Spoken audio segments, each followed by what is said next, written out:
सोने की थारी माँ जेवना बनवनो रामा। सोने की थारी माँ जेवना बनवनो रामा।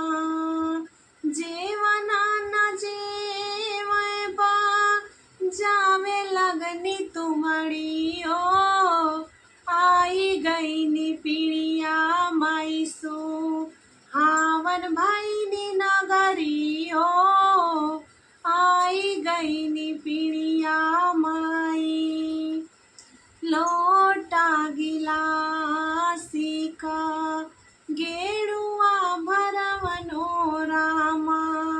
लोटा गिलासी का गेरुआ भरवनो रामा। गेरुआ न पिए बा जावे लगनी तुमड़ी ओ। आई गईनी पिड़िया माईसो हावन भईनी नगरी ओ। आई गईनी पिड़िया माई।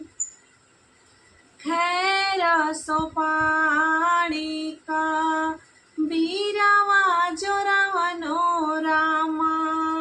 खैर सोपाड़ी का बीरावा जोरवनो रामा। बीरावा न कूचै बा जावे लगनी तुमड़ी ओ।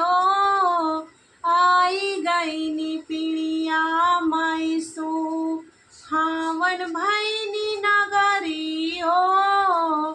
आई गईनी पिड़िया माई।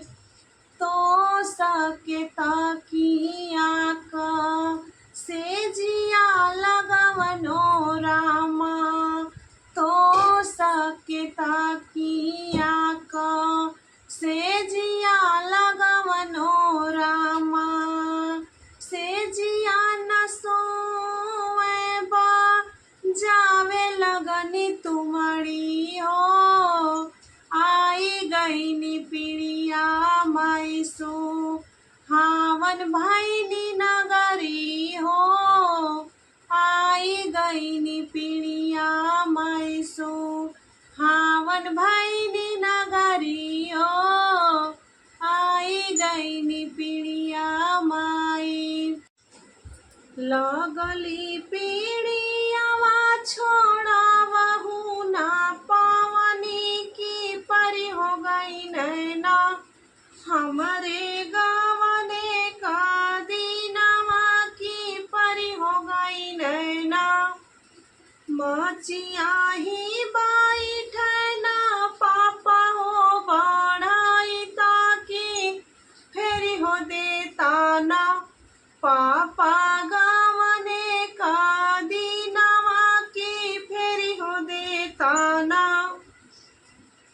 कैसे का फेरी बेटी गावने का दीनवा की आई हो गई नैना। तुहरा ससुरु बढ़ाई ताकि आई हो गई नैना। लगली पीड़ियावा छोड़ावहु ना पावनी की पड़ी हो गई नैना। हमरे गावने का दीनवा की परी हो गई नैना। मचिया ही बैठना चाचा हो बढ़ाई ताकि फेरी हो देता ना।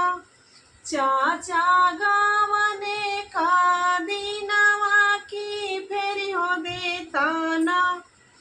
कैसे का फेरी बेटी गावने का दीनवा की आई हो गई नैना। तुहरा भासुरु बढ़ाई ताकि आई हो गई नैना। लगली पीड़ियावा छोड़ावहु ना पावनी की परी हो गई नैना। हमरे गावने का दीनवा की मचिया ही बैठना भैया हो बढ़ाई ताकि फेरी हो देता ना भैया गवने का दिनवा की फेरी हो देता ना कैसे का फेरी बहिनी गवने का दिनवा की आई हो गई नैना तुहरा